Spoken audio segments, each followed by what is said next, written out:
Bonjour à tous, deux piétons percutés par une camionnette dans le Jura, deux blessés et le conducteur en fuite. Les faits se sont déroulés hier à Dole, peu après 6h du matin à la sortie de la discothèque Le Bellagio.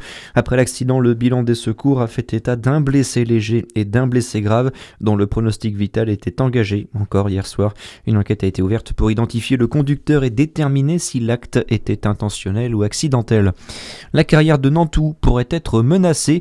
En Côte d'Or, le site d'exploitation s'est vu rejeter par l'État sa demande d'extension. La raison évoquée par la préfecture se place dans la proximité du site avec les climats du vignoble de Bourgogne classés au patrimoine mondial de l'UNESCO. Le document affirme qu'il n'est pas possible de garantir l'absence d'impact paysager. Un recours peut encore être déposé par l'exploitant de la carrière jusqu'au 10 novembre. Pas de panique, c'est un exercice. Une centaine de militaires sont déployés toute la semaine et dès aujourd'hui dans le Jura. Ils sont issus de la réserve de la 7e brigade blindée de Besançon. On fait le point sur ce qui attend les Jurassiens lors de cette opération avec Thomas Tinico. Centaurex 2025, c'est le nom donné à cet exercice d'entraînement grandeur nature. Il a pour objectif de s'assurer que les réservistes sont en capacité de mener des missions de sécurisation sur le territoire national.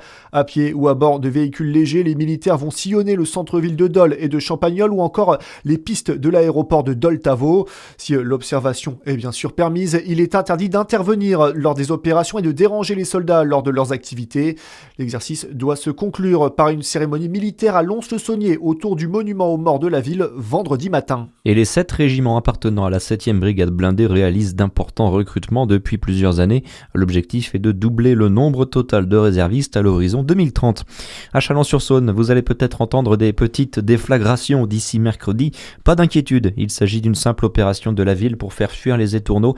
Elle aura lieu rue François-Mansart pour répondre à une sollicitation des riverains.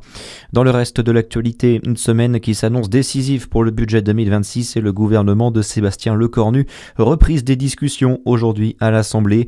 Les députés doivent notamment examiner cette semaine la fameuse taxe Zuckman sur les hauts patrimoines.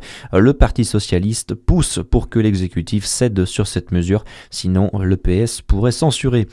Le sport et du beau spectacle sur la pelouse de l'AS Quetigny hier, mais une mauvaise pub pour le football en tribune.